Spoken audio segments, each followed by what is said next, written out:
It's been an unbelievable season of news in Formula One, and this the Christian Horner departure from Red Bull is just continuing to unravel and continuing to give us content gifts. And you know what? Tim did the smart thing, and he said, why don't we talk to somebody who's really hooked into this?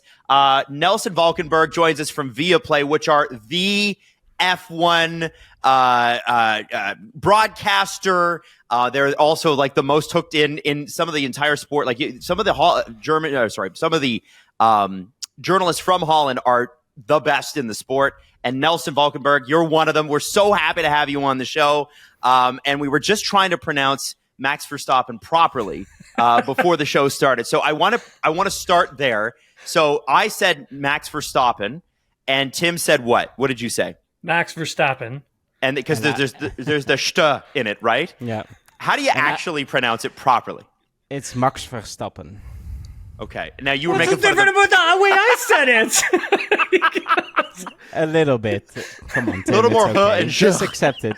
Accept it. It's fine. Fine, accepted. Yeah. So Nelson, we'll cut right to it. This is, the Christian Horner from leaving was a real shock, and the fact that he got to go in front of the entire Red Bull staff and say, "Hey, I am leaving. I'll still be employed," which means basically he's going to wait out his contract expiry, was also a shock too. A lot of the times when this happens, they don't get to say goodbye. Christian obviously holds a very special place in Red Bull history because he has been with them for every single race. And so when we see them in Spa, it will be the first race ever without Christian Horner at the helm. I got to ask you first, how did that news reach you, and was it a surprise to you? Well, you mentioned Dutch journalists, and it was a Dutch journalist that broke it for the main newspaper in the Netherlands. So that's the way it came to us, and it was a bombshell. It was a bombshell for us, totally unexpected. And I think everybody, including Christian Horner and Laurent Mekies, didn't expect this to happen. So, yeah, it took some adjusting, and we all had to do our jobs while we thought we were off. Now, since we're getting into it, what we have heard, and Tim, back me up on this one, there's been a few people that have said there was a really tense conversation between Jos Verstappen and Christian Horner and maybe a member of the Red Bull PR staff after Silverstone. Did that conversation directly lead to this? Did that conversation actually take place? Is that a factor at all, or is that just a relationship that hasn't been good for a long time and there's another flare-up? I'll let Nelson handle this one, but the person in conversation that we're talking about is Paul Smith. He was their media and comms, the head of comms for Red Bull Racing. Mm-hmm. And apparently there was a heated conversation between Jos and Paul Smith. Now, I didn't see that. I'm not, so I can't confirm or deny if that actually really did happen. However, it is something, Nelson, that is doing the rounds. So what have you heard on that front? I've heard similar, but also I haven't seen it. I reached out to Paul Smith, but to no avail. He's unavailable. He's on the way out, just like Christian Horner. But it is no secret that part of the problems within the Verstappen camp and Red Bull is Jos Verstappen's relationship with Christian Horner, and by extension then probably to Paul Smith. That was a problematic relationship, but I do not believe that it led to Christian Horner and Paul Smith and some other people being dismissed. I think there have been some changes within the Red Bull organization, maybe even down to who holds a majority stake. And I think people looked at the near future and thought, okay, it's not going to work with Christian for what we need in the near future. And they made that very strangely timed decision, because whatever you can say about the decision, to do it 2 races before the summer break, right after Silverstone, makes no sense to me. Now, we know that Red Bull, at least recently, was split globally, like the brand, was split between the founding Austrian family, the Mateschitz sort of, part of it. And then there's the Thai family that owns, the 51%. From what I understand, the Thai side of the company sold 2% to the Austrian side of the company. And the Austrian side of the company had wanted Christian Horner out last year at the beginning of the season when the scandal with the WhatsApp messages broke. Is that where this sort of comes from, the transfer of shares, the transfer of power? I think yes, and I think you can all trace this back to when Dieter Mateschitz actually passed away. He held sway over that relationship, and there was never any internal struggles. There wasn't strife that bubbled up between Horner and Helmut Marko. There wasn't a problem between Thailand and Austria, and that all changed when Mateschitz passed away. And for a long while now, we've been looking into a power struggle. And you have Austria and Helmut Marko and Max Verstappen on one side. And then on the other side, you have Christian Horner. Then last year, as you say, 18 months ago, it all kicked off with allegations made to Christian Horner, 2 internal investigations clearing him. But the damage was done to his persona. People leaving the team. It just maybe all became too much, but I would have found it more logical had he been sacked 18 months ago than right now, unless you look at it through the prism of Max Verstappen's contract negotiations. That's the one thing this will impact in some way, shape, or form. And, Tim and I talked last week about this. The conversations between Max and Mercedes are real. We know that it was big on TikTok this week, and I don't know if you saw this, but there was the fact that the Toto Wolff yacht and the Max Verstappen plane, and I think yacht as well, the Lion, the one that he has, were in Sardinia, between Corsica, Sardinia. That's where they were tracked, because now people can track these things on the internet, which is kind of creepy. Was that a negotiation? Did they meet, Nelson? And then I guess I want to talk about Red Bull's contract negotiations with Max, because they already have a contract. It's odd that they would be renegotiating now. Well, Tim's laughing because he knows that I was one of those people tracking it. And I wasn't going to say anything. I wasn't going to say anything. I'm not upset about it. I send it to him. And that's fine. Listen, Red Bull's in a difficult spot here because they have a contract. They cannot renegotiate. The only thing they need to prove to Verstappen is that they can build a car that he can become a champion with next year. And that's where the doubt is. There is doubt about the engine program. There's doubt about the technical leadership under Pierre Bourget. And nothing Red Bull right now can show or tell Verstappen will change that narrative all too much. It's not about money. It's not about adding a few more million, and it's about the opportunity in the near future to be able to fight for not only victories but real wins. And over the last few years, race by race by race, Verstappen seems to have lost confidence in the technical team, the design team within Red Bull. Not the race team, not the people trying to get the most out of the car, but really the design team. And that is where the problem lies, because if he stays, if nothing happens with Mercedes, but they do not give him a car he can fight with, and we all in the paddock seem convinced that the Ford Red Bull engine project is not as potent as the Mercedes project. If that is true, that team will explode with Verstappen inside, because that's not why he's doing it. And he cannot handle a year like this again. Last year, he, by the skin of his teeth, really pulled it out of the bag against McLaren. He can't do it this year, it seems, but he's really trying, and he's at the upper limits of what he's able to do. But he can't do it like this year after year, and that's why he's so grumpy in press conferences, and it just doesn't want to engage with anyone. So either they convince him, but I don't know how, or he goes, and then that meeting with Toto Wolff in Sardinia might have really helped. On top of that, we've heard that there has been reporting, let me put it like that Mercedes have okayed the buyout of his Red Bull contract. And here comes the Christian Horner part of it into play. Because for me, it would be impossible for Christian Horner to say politically in that team, okay, my star guy, the only one who's bringing home the bacon, as it were, let's let him go. That would be politically impossible for Horner. Now that he's gone, people at Red Bull may have realized they are in a rebuilding phase, and Lauren Mackies is not beholden to Max, and he will understand that maybe that he can't give him what Max needs. So it might be better now for all parties that he leaves. And it is easier with Mackies than it would have been with Horner. And that's part of the equation with Horner.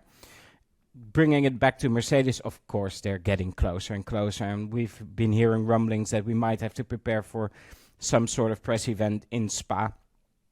But that's very much it is so unconfirmed. It's one of those rumors that I'll wait and see. So okay, yeah, does that happen a lot? By the way, guys, does that be ready? Does that all right? It happened yesterday with Perez and Cadillac. Yeah, the Cadillac. Yeah, and so I rang or I texted Graham Loudon at Cadillac just to figure it out, and it all seems to be a little bit premature.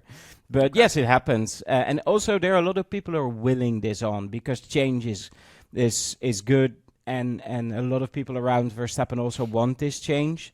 So yeah, of course people will be willing this on. For me, it would be incredibly cool to see him try to replicate his success in another environment.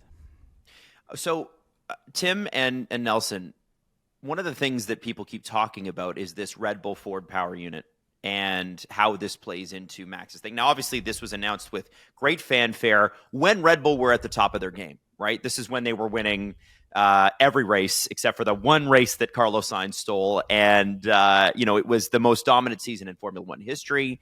We're talking about Max becoming like those were the first discussions of, is Max the greatest driver of all time? There was like that's where we were at. And while Max might well be, Red Bull has not been able to maintain that success. What is leading to the rumors about this power unit? Is there how do you guys know how it stacks up against Mercedes or Ferrari or anybody else that might come into this? Will you take it, Tim, or shall I? Yeah, well, I mean, I think I can add a little bit, and then Nelson, you can probably finish it off. But I think, big thing is that Adam, behind the scenes, a lot of these engineers, they all talk, right? They all talk to each other to see where they're at with their current builds, whether it be wind tunnel numbers, whether it be power unit dyno numbers.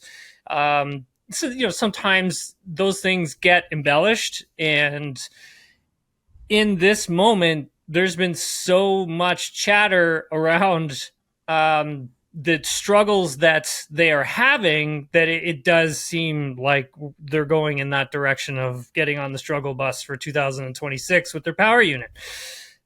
Where sort of Ford fits into all this is the electric component of it all, and where are they at with that, because it's going to be such a huge part of the 2026 power unit that the battery is almost more important than what the internal combustion engine is going to be, because of how big it is and how much energy needs to be put and stored into the battery to be released later at some point during the lap. So I think there's the balance between having those two, but then Nelson on top of all that, I mean, and this was Christian Horner's idea, was for Red Bull Racing to build their own powertrains, and I don't think that that's necessarily going in the right direction at this moment.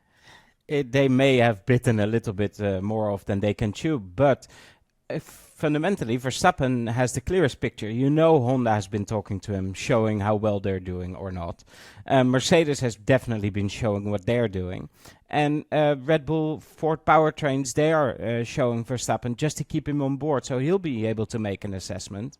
But don't forget that earlier this year, suddenly there was a lot of speculation about freeing up technical regulations, more time for development, or maybe even discarding the engine program altogether, the new engine regulations. Mm-hmm. That didn't come from Mercedes. Mercedes is fine, but they were the only one not pushing for more development time. And that told us a lot. And yes, Red Bull is trying to play it cool, and they have to, but I've heard behind the scenes they were also pushing for some sort of change towards 26, and that's very revealing to me. Besides everything, what a monumental task for them to set up an engine division. Doesn't matter who you poach. I think Aston Martin has told us a lot about that. It's not only who you get, but how you implement people. And it just feels like an uphill battle for them. Right. And I think just for for that next year's power unit regulation, and Nelson, you kind of hinted at it there, was the fact that teams have been talking about, for 2026, what do they do if things don't go in the direction that they want them to? I don't think Formula One can survive this growth if they have a runaway championship like they've had in 2014, 2015, 2016, 2017, 2018, 2019, 2020, until 2021, right? So I don't think F1 can survive that growth that they want to achieve if they've got teams that are struggling so poorly to keep pace with the likes of a Mercedes or potentially a Honda or a Ferrari, whatever. And so I think there does need to be some conversations behind the scenes as to what do they do when it comes to the power unit and the battery portion of it. How is that going to be used, distributed? Is there ways a team can use tokens to catch up and all that kind of thing? Is there a cost cap that can be broken if teams are really, really far behind and they're really struggling? And so I think... Yeah, it's a super valid point, but Mercedes wasn't making it. Yeah, exactly. I was just going to hit on that. And this Mercedes just was not the one that was bringing up these conversations or having these talks. So who was driving them? So would Red Bull be driving them? Would Ferrari be driving them? Like, who is... Are those the two teams? Okay. Yeah, Ferrari. I'm assuming Renault's not having that conversation because they're out of that business. They're out of so it, they don't care. No, I believe, I think Ferrari and Red Bull were the ones really pushing that on. And I think it also kind of spooked Verstappen a little bit, because in my conversations behind the scenes you hear, well, it's not only pure power, but how will the drivability be? How will the reliability be? Can they really compete with the likes of Mercedes and Ferrari? And there is just a fear of that. And one thing is for certain, if the people around Max want him to have a longer F1 career than he could have, then they need to keep him happy. And I think this is part of it, this potential move to Mercedes. And Nelson, I want to talk about the people around Max. Specifically, he's got a pretty high-powered agent who seems to handle himself pretty darn well. But his father is an enormous influence, and I've seen this time and time again in pro sports. Sometimes it's great. I mean, we saw it with Lewis Hamilton and his father, right? I mean, there is so many examples of this. I doubt you can actually compare Jos to Lewis's dad. To be honest. I don't think Anthony and it. Very different people. Yes, Jos is obviously a former driver. Anybody that makes Formula One to me is an extreme success. So that I automatically qualify him as an extreme success. I know people like to throw that away and go, "Oh, Mick Schumacher stinks," and whatever. If you make it, you're in the top 20 drivers in the world, and that's amazing. Jos, has this amazing talent for a son, but Jos is, rumor-wise, apparently a very cantankerous, combative type of personality. Well, he's Dutch to the extreme. It's right or wrong. It's black or white. And Jos put his heart and soul into Max, and every ounce of talent that Jos had, and all the experience he put into Max. He is, however, very, very black and white, and he will say what he feels, and that has served the family really well. But sometimes it doesn't work, and you see in the relationship with Christian Horner that it hasn't always worked, and that can be problematic. But Tim, you've noticed Jos hasn't been on track that much. No, 2 times this year, maybe. Yeah, I've seen him. I have personally seen him once. Is there a reason for that? Well, in part it's because Jos has a new passion. He is rallying. He's really good at rallying, and he's doing the Dutch, the Belgian, the European Championship, and winning rallies at that level. Imagine so he's having fun. He's being super competitive. I don't think it's about fun at this point. And that just shows the competitive spirit. But I think also they've made a decision, the 3 of them, Raymond Vermeulen, his agent, Max and Jos, to maybe get some calmed on track and not have many headlines distracting from what right now is a potentially very interesting situation, and this can still go wrong if it is indeed happening at Mercedes. So you can really notice from Jos that you see very little in newspapers. We really don't do an interview at this point with him. He says wait after the summer break, stuff like that. It is a different scenario than, let's say, the last 2 years, when he was quite vociferous about the situation at Red Bull. Let's not forget, he's also been proven right, because they've lost so many good people, and he warned very loudly, very publicly, he warned about this. And one of the guys I think they're missing the most, and Tim has brought this person's name up so many times. Obviously, Adrian Newey is the big star, $100 million or £100 million contract with Aston Martin. But Rob Marshall and his effect on McLaren it just seems like that of all the losses. And, Jonathan Wheatley, look at the amazing work he's done at Sauber, getting them on a podium. Are you kidding me? Like, that's crazy. But Rob Marshall sticks out to me because his team is currently leading the championship. And it seems like that's the piece, that the component that is missing, because, Adrian Newey, he can see airflow, but Rob Marshall is the I'm going to put it together guy. Seemingly anyway, with the flexi wings and all that. I'm going to make the wings flex. Yeah. Like it's amazing. It's kind of crazy the talent that they saw leave. Nelson, Tim, can we finally talk about why Wheatley, Newey, Rob Marshall, and there were others left? Why did they go? If you can't grow within a team, if you can't be as creative as you once were, in the case of Rob Marshall, if you can't grow in the case of Wheatley, then you start branching out. And it's normal in F1 that people are being poached. But for all of these guys, the amount of talent to actually have left feels almost like a brain drain. And that's a disservice to the race team, because I do think the race team has been operating at a very high level. Although you see in the second garage, they struggle to get the most out of any driver. But basically, Rob Marshall's the big loss to me, because there's this story, and whether or not it's true, that's a different matter. There's this story that he had a big folder with the ideas, and they all said no to him. No, you can't do this. And then he took his folder to McLaren with the Marshall ideas, and suddenly Red Bull got freaked out about water in the tires. You can bet that Marshall 4 years ago mentioned this one time. So it's probably against the rules, but what do you think about this? And suddenly they got paranoid about the whole matter of things. Rob Marshall looks to be so happy at McLaren, because they're giving him technical freedom to work within a frame that Zach Brown has built, and which Andreas Stella says is built on trust. It just on the outside didn't feel like it's built on trust at Red Bull at this point. And it's also very difficult to keep a winning team together anyway. Yeah. But the last 2 years, too many people left, and that may be the original sin for Christian Horner. I mean, every time I see Rob Marshall this year, he's like singing, whistling, hopping and skipping in through the paddock. Like, that's how happy this guy looks whenever I see him at a race. I mean, you can tell that Andreas Stella is giving him free reign in his department to do what he likes, to try and be creative, and to use his talents in the right direction. And, you got to give kudos to Andreas Stella and Zach Brown for sort of letting those engineers be creative and putting them in positions where they are going to be successful.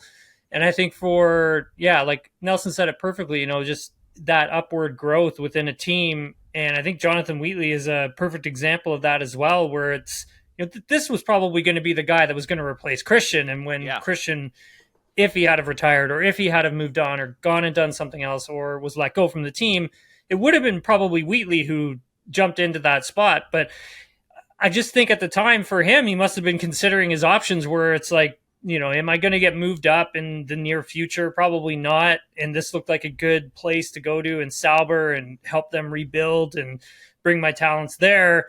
And it looks like he's having a lot of fun. Whenever I've gotten to talk to him, he's having a great time down at the team. That's the main thing. We were never able to talk to Jonathan Wheatley. It was a hard no within the Red Bull team. You talk to Christian Horner, you talk to the drivers, maybe. No one else. No Newey, maybe Washay if he's up to it, but never Jonathan Wheatley. Now he comes up to you. He's totally unshackled. It's so interesting to see. the celebrations when Nico was on the podium, like he's the first guy. He's like leading them out of the garage. And there seems that, there are some people that on any team set the mood, right? They're the vibes person, and they might have huge talent as well, but they're just that person that is perpetually the mood that you sort of feed off of to put yourself in a better mood. He seems like that kind of guy. I'll tell you a story about him from last weekend. In Silverstone, we were doing an interview with him, and he was running around. He says, "I can't do it now. I'll come back. I haven't congratulated all of the catering staff yet, and before they get swamped with all the guests, I need to see them first." That's the type of guy he is, and he doesn't make this car quicker.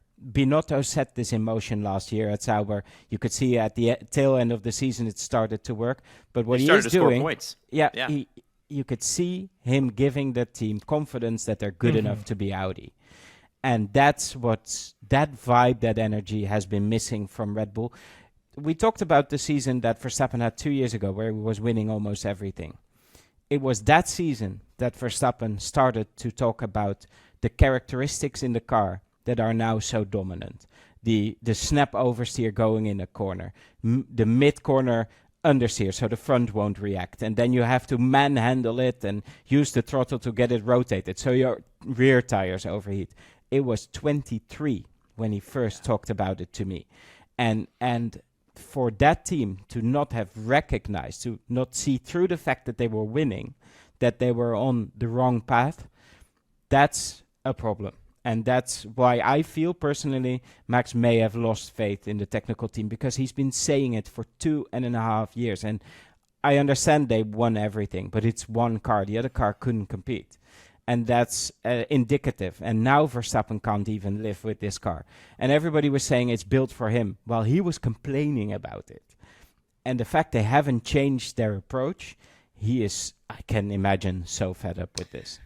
Yeah, I think that probably dates back to Spanish Grand Prix 2023. I think they introduced a new floor, and I think it was Sergio who had told them that, what have you done to the car? Because it's gone in like a totally different direction.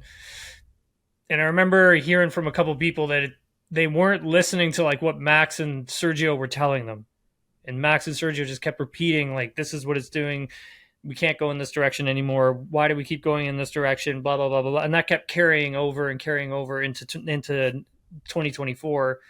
And again, still not listening. And then again in 2025, Nelson, like you had mentioned, it's sort of baked into the DNA of the car now, where it's like you can't really get rid of it. So yeah, you can't go backwards on it now. And so when we talk about that leadership, I think in that technical department, I mean, that's got to fall towards Pierre Vaucher. Nelson, I don't know what you do there. Do you bring over Jody Eggington? Do you just leave Vaucher where he is? We talked about this last week. Jody Eggington is 3 doors down. Yeah. Literally. He is in Milton Keynes, and he's built a hell of a car at Racing Bulls. But the 26 car is almost done. So that DNA, if it replicates to the new regulations, is going to be there. But it's more the principle of it all. If Sergio Perez, who knows how to set up a car, and Max Verstappen both say the same thing, and all the subsequent drivers they've tried to fill Perez's seat say the same thing, but Max is the only one who can sort of live with it, and that's his special gift. But they latch on to that thought where like, oh, McLaren must be cheating, and for the rest we're okay. That's the dynamic that has put Red Bull in this position. Yeah. So I want to rewind a little bit to Jos and to Christian for just a second here, guys, because I've been following Max since he jumped in and was the youngest driver in the sport. Like I obviously, as we all have, but he was such a phenomenon, right? It was unbelievable. Now he made some mistakes and, overdrove cars and, the crash with Daniel Ricciardo and, all of those things that happened. Roman Grosjean. Yeah. There you go. Oh my God. Like, nice pull, Tim. I forgot about that. I think, where I was really surprised, especially at the beginning of the 2024 season, is I had assumed that Jos Verstappen's relationship with Christian Horner had been, I'm sure there'd been dust-ups, but had been pretty good. And all of a sudden, there was this very public turn against each other. It was hard to ignore. You could sense it watching it through a television camera, like that the tension was there. How long has this relationship been on the rocks, and why? Why did it get to this point? And was it there just bubbling under the surface, or is this something that happened relatively recently? It feels like it happened gradually. I think when everything was okay in terms of the car, they could sort of gloss it over, but I think it's fundamentally two people that really don't get along, really deal with things differently. There's some personal stuff there as well that we've heard about, but can't really confirm or deny. But it just it didn't work, and in that case, poor Max, because he was really a bit caught in the middle, and how he extricated himself from all those press conferences last year was very impressive. But yeah. It between Jos and Christian Horner, it just didn't function. And at some point you saw, I think it was the Red Bull Ring when Jos wasn't allowed to do the Legends Parade. It got a little petty as well, and stuff like that just didn't work. And that was at Goodwood last year. Is that what no, Red Bull Austria. Ring. Yeah. Oh, Red Bull Ring. Yeah, that was last year. They were doing show runs in old F1 cars or old Red Bull cars. And I think Christian got to do a lap. No, Christian was drove in Goodwood at That's Goodwood. where it was. Right. But Jos was supposed to do something, and that got pulled, and all good. I will stress that I don't think the Christian Jos dynamic of this all has led to Christian's dismissal. I don't think it hasn't helped, but it isn't the main reason. Yeah. And it's not the only time in Formula One that there's been a tense relationship between management and a team principal. No, the paddock is filled with tense relationship. Look at Tim and me. We still turn up. Exactly. You can cut the tension with the knife in this clearly. Riverside recording here. Let me tell you. But hold on a second, Adam. Please. It's kind of like in any sport, right? When the team is failing, the team is struggling. Hockey, basketball, football, soccer.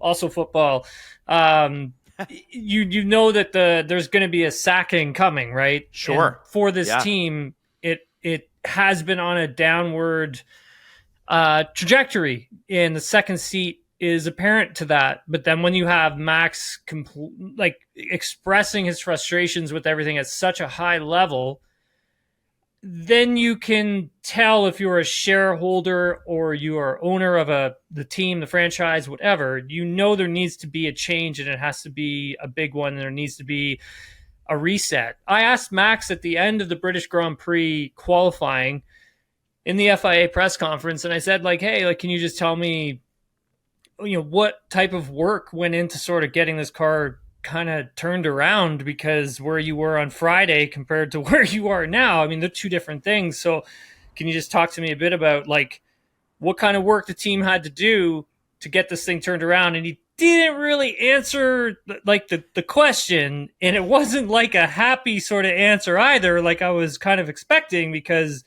first of all, it's a hell of a lap, but second of all, it was. You still need some people working on the car to extract some performance from it at the same time. But he wasn't really giving much away, which you can kind of tell right there that whatever was happening with inside the team, it just was starting to degrade, and they just were not in a good place, whether that be technically within the garage or within the executive branch of the team as well. That's what it appeared to be anyways. So I think when you get to that... such a compromise on that car to get to pole position. The writing was on the wall at that point. Yeah.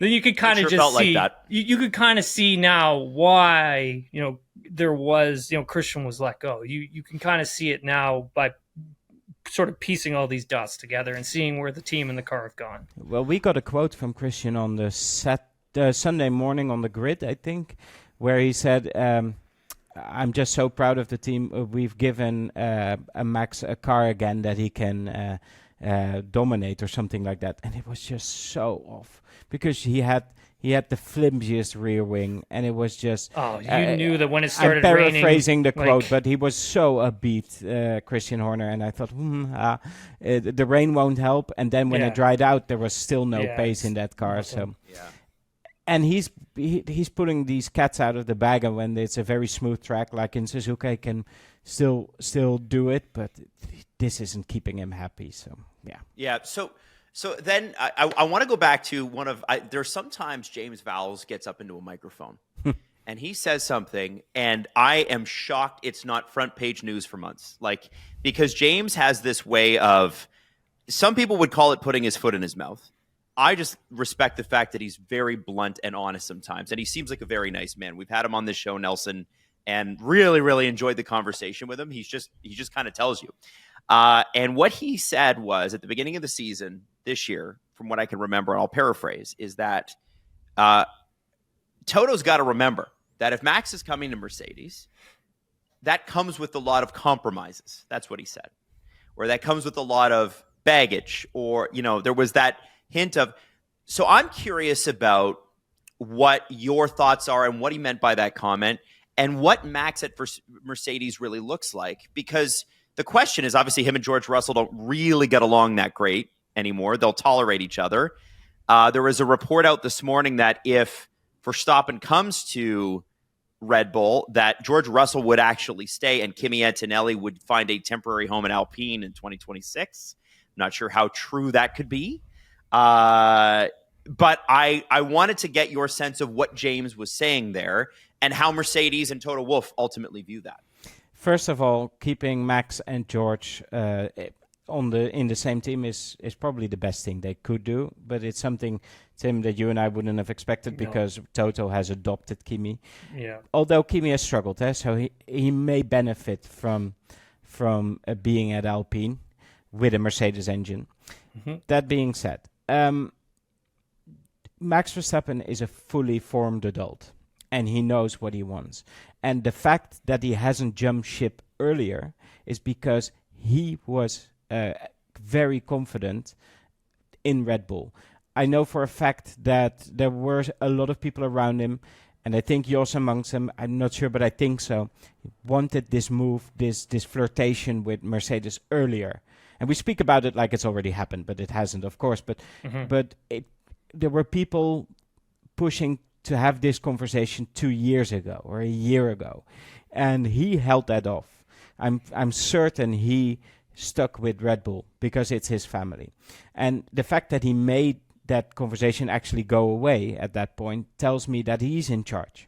Max is in charge of what happens with Raymond, what happens with Jos. The fact that Jos isn't there so much is maybe indicative of that and his rallying career. But for me, Max at Mercedes looks like this.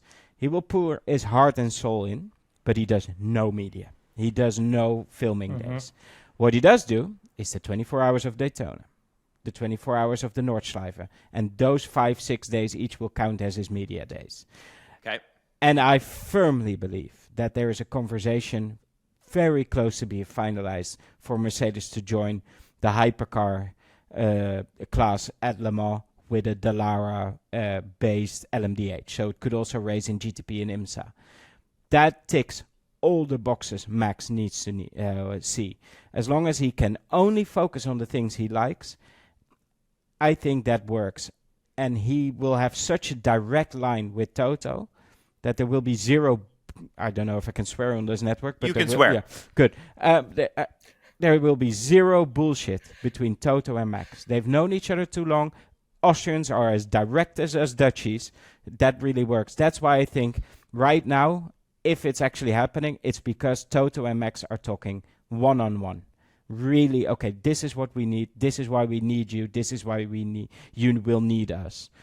Funnily enough, it almost feels like Toto holds the cards here a little bit more than he would have had a year ago. He's not come begging, it feels like, because that engine next year for everybody feels so dominant. So that changes the equation a little bit. But if this is going to work, it is because they will do it on the basis that it's about racing and nothing else. Okay. And Max seems like the one that got away for Toto Wolff. Is this a complete the circle moment for Toto? Is this like this has been stewing for 10 years and I need this? It's a quest. 3 days. Yeah. I mean, I remember Toto, I did a sit down interview with him 2 years ago, and he even said like Max was the one who got away That's essentially what he said to me. So I was like, okay, so you really wanted him like as one of your young drivers? He's like, absolutely, as he was the driver that I wanted. So Yeah, what happened is they could offer him a GP2 seat at that time, yes, or F2, yeah, and they didn't have a place where they could F1, put yeah. a junior driver, and Helmut Marko did. And Yeah. midway through that season, suddenly there was Red Bull sponsorship on his F3, and the rest is history. But if it happens, and we have to stress that we don't know for certain, and it could go all south, and it could be a way for Verstappen to strengthen his hold on Red Bull. Yep. Gut feeling, I don't think so, but okay. But if it happens, then Mercedes will have its work cut out, though, to deal with McLaren, because they will have the same powertrain, and that fight they need Max for. Yes. Okay. And so I wonder about what this means for a George Russell, because we've heard reports already, gentlemen, that George has probably already started reaching out to other teams, although this report this morning about Kimi maybe finding a new team temporarily for 2026 is interesting. It makes sense to me to keep both of the like to have Verstappen if you're going to get him, and have George Russell. Because Kimi's still going to be like 19 next year, right? And Max has this way of eating teammates alive just because he's so dominant. What do you think is the most likely outcome there for George Russell? Does he stay with the team? Does he go lead another team? Does Red Bull go after him and go, you know what? We've lost Max, but you could be our lead driver as we get into this new era? So many things that could happen, and so much to unpack there. First of all, George has done so much this year that he deserves to stay. Yes. He does. That's a given. But Carlos deserved to stay at Ferrari, and it doesn't always work like that. I think, I know George started quite early this year in reaching out to other teams. Yes. Very unofficially, because problematically for him, Toto is part of his management, of course. But there were conversations, and there have been conversations. And with the way Toto is doing it right now, is he's using the Mercedes bargaining chip, the engine, to make sure all his kids land on their feet. Whether it's Kimi, whether it's George. After Miami, I think we all would have said, Kimi's trajectory is so good. Or maybe even after the Canadian Grand Prix.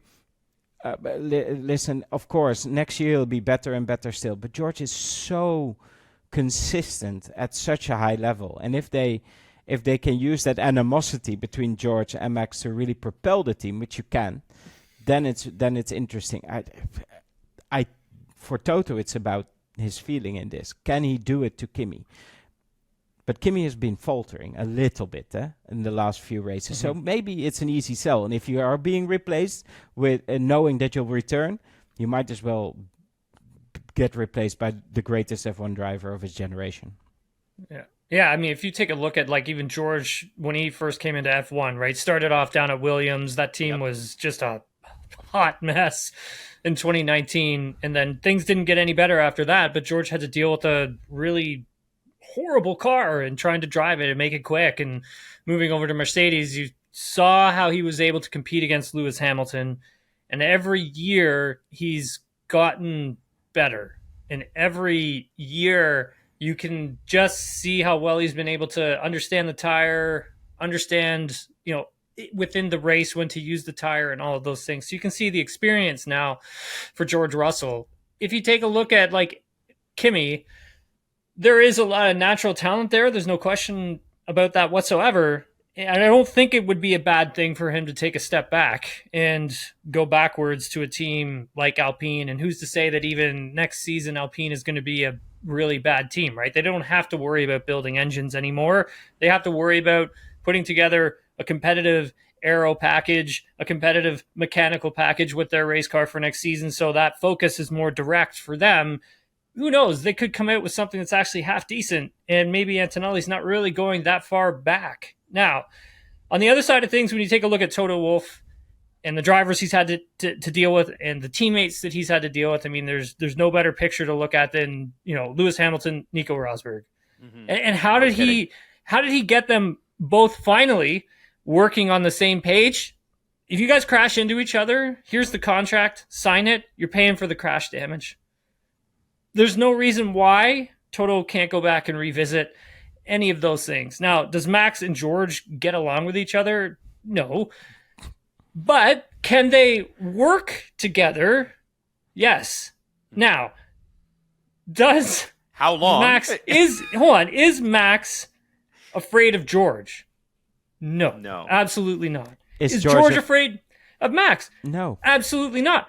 And if I'm Total Wolf, I would think that why not have the two of the best drivers on the grid, have another strong pairing, but put things in place where if they mess around, they get bit by it.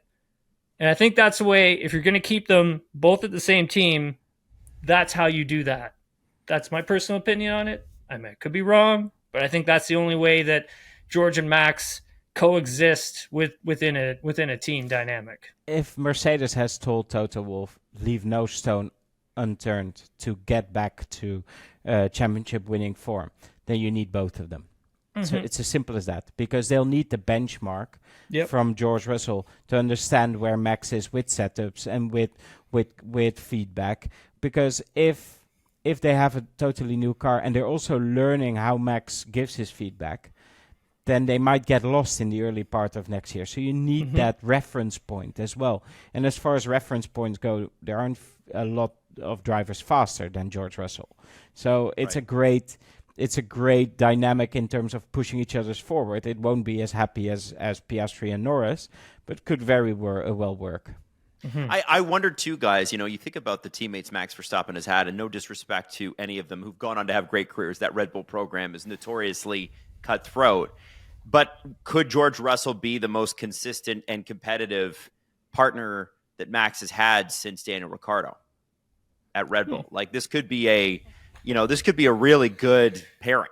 I mean, obviously we're speculating on all of this stuff. Yeah, of course. I would, if we're gonna sit here and compare drivers to drivers, I mean, I would say George is probably in a better spot than maybe Daniel Ricciardo was when the two of them were teammates, where now George has a car that's kind of being built around his feedback, what he needs.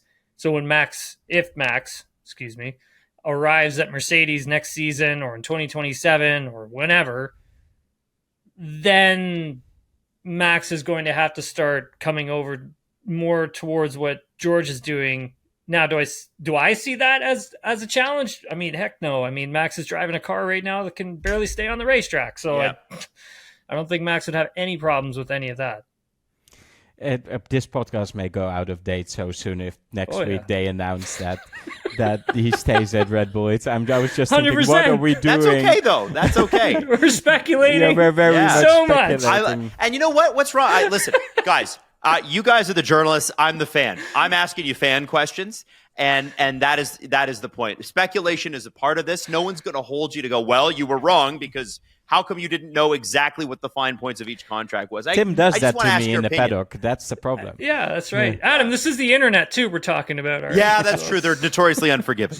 What do you think about, Nelson? What do you think about that driver pairing in terms of like Max's sort of most complete teammate?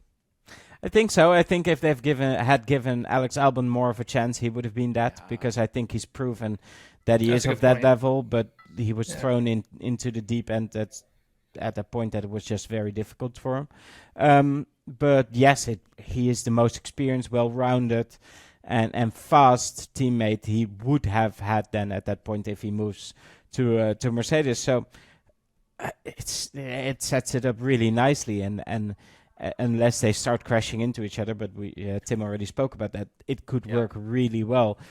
The main thing is they will be fueled to the brim just to beat each other.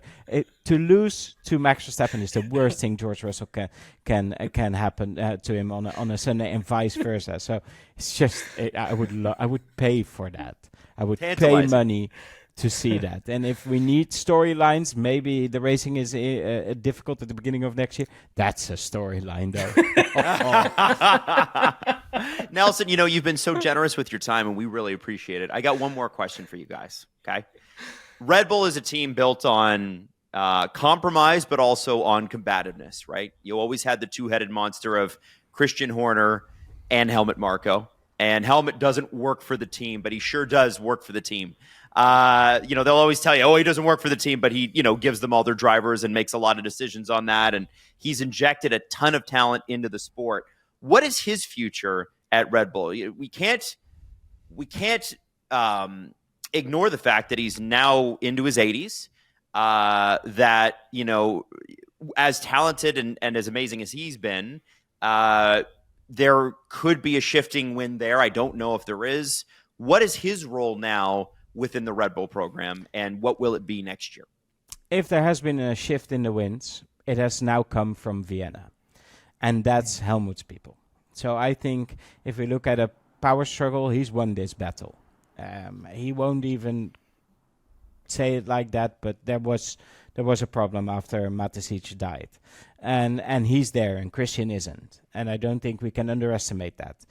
There will be a time when he hands over the reins. In fact, the junior program is now already mostly in the hands of some other people, and it's working quite well.